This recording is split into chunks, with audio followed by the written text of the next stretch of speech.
Hello everyone, wedding season দেখতে দেখতে চলেই এলো, তাই জন্য ভাবলাম তোমাদের সাথে একটা লুক শেয়ার করা যাবে। আমি বায়োটিকের একটা টোনার দিয়ে মুখটা খুব ভালো করে ক্লিনস করে নিয়ে পন্ডসের হাইড্রোলনিক জেলটা অ্যাপ্লাই করে নিয়েছি।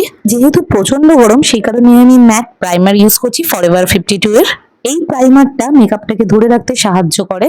তারপরে আমি ফরএভার 52 এর এইচডি ফাউন্ডেশনের সঙ্গে ল্যাকমি লুমি ক্রিমটা মিক্স করে ইউজ করছি। এটা করলে ফেসটা অনেকটা গ্লো করে। ফাউন্ডেশনটা অ্যাপ্লাই করব অবশ্যই ভিজে ব্লেন্ডার দিয়ে, না হলে কিন্তু মেকআপটা বসবে না। তারপরে আমি খুব মিনিমাল রেঞ্জের একটা কনসিলার নিয়েছি, যেটা হলো ইনসাইড কসমেটিক্স এর। এই কনসিলার প্যালেটটা দিয়ে আমি আমার আন্ডার আইসটা ভালো করে কভার করে নিয়েছি। তারপরে আমি ইনসাইড কসমেটিক্স এরই একটা ক্রিম ব্লাশ লাগিয়ে মার্সের পাউডারটা দিয়ে ভালো করে ফেসটাকে সেট করে নিয়েছি। আইব্রোজ এর জন্য আমি অ্যাপ্লাই করেছি ল্যাকিও বিউটির একটা পাউডার। তারপরে আইব্রোজটাকে খুব সুন্দরভাবে কাট আউট করে একটা নিউট্রাল শেড লাগিয়ে নিয়েছিলাম মার্সের পার্স প্যালেটটা থেকে।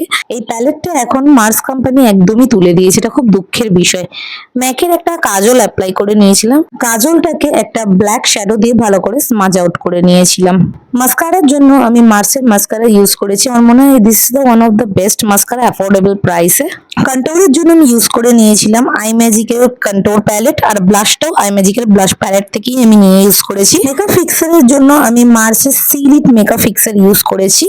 and this is the one of the bestest highlighter ম্যাকের ও ডার্লিং, সেটা তোমরা সবাই জানো। মার্সের কালার বোম্বের একটা পিঙ্ক শেড ইউজ করে নিয়েছিলাম ঠোঁটে, কারণ পিঙ্ক পরি সাজতে খুব ইচ্ছা করছিল। and this is the final look। তোমরা অবশ্যই জানিও লুকটা কেমন লেগেছে। এই গরমে ওয়েডিং সিজনে এই লুকটা তোমাদের কেমন লাগলো অবশ্যই জানিও। আমি যতটা পেরেছি লুকটাকে সাটল করার চেষ্টা করেছি, আর শাড়িটাও খুব সাটল পরেছি। যেটা ভালো লাগলে লাইক কমেন্ট অবশ্যই করো, আর আমার চ্যানেলটা একটু সাবস্ক্রাইব করে দিয়ে যেও। টাটা।